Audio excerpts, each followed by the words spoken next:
इराणमध्ये झालेल्या हल्ल्याच्या निषेधार्थ पाकव्याप्त काश्मीरच्या स्कर्दूमध्ये हिंसक आंदोलनं झाली। स्कर्दूमध्ये संयुक्त राष्ट्राचं कार्यालय, आर्मी पब्लिक स्कूल आणि एसपी ऑफिसची मोठ्या प्रमाणात जाळपोळ करण्यात आली। या जाळपोळीनंतर स्कर्दूमध्ये कर्फ्यू जाहीर करण्यात आलेला असून संचारबंदी देखील लागू करण्यात आलेली आहे।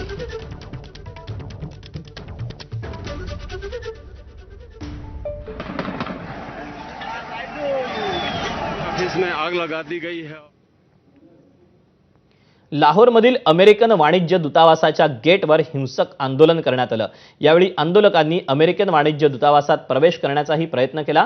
लाहोरमधील शहरा ए अब्दुल हमीद बिन बादिस या भागात अमेरिकेचं वाणिज्य दूतावास आहे। या दूतावासाच्या बाहेर काळे झेंडे घेऊन आंदोलकांकडून अमेरिकेविरुद्ध घोषणाबाजी करण्यात आली।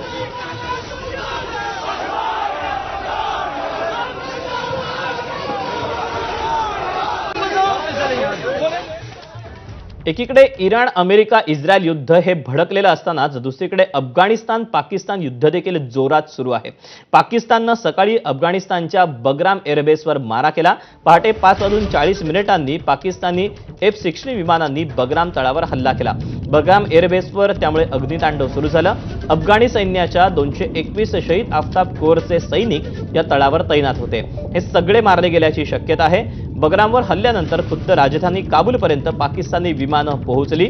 अध्यक्षांच्या निवासावरून पाकिस्तानी विमानं उडाली। त्यांना हाकलण्यासाठी अफगाणी सैन्यानं विमान विरोधी बंदुकांचा मारा केला। बगराम एअरबेस हा सामरिकदृष्ट्या कमालीचा महत्त्वाचा आहे। अमेरिकेनं अफगाणिस्तानात केलेल्या तालिबान विरोधी कारवाईवेळी बगराम विमानतळच त्यांचा सर्वात महत्त्वाचा बेस होता। अमेरिकेचं सैन्य माघारी फिरल्यावरही अध्यक्ष ट्रम्प यांनी अफगाणिस्तानकडे पुन्हा एकदा बगरामची मागणी केली होती। मात्र अफगाणिस्ताननं त्याला स्पष्ट नकार दिला होता। एवढंच नाही तर भारतानंही अफगाणिस्तानच्या तालिबानी राजवटीकडे बगरामवर भारताला हवाई तळ निर्माण करण्याची परवानगी मागितली होती। मात्र त्यालाही स्पष्ट नकार देण्यात आलेला होता।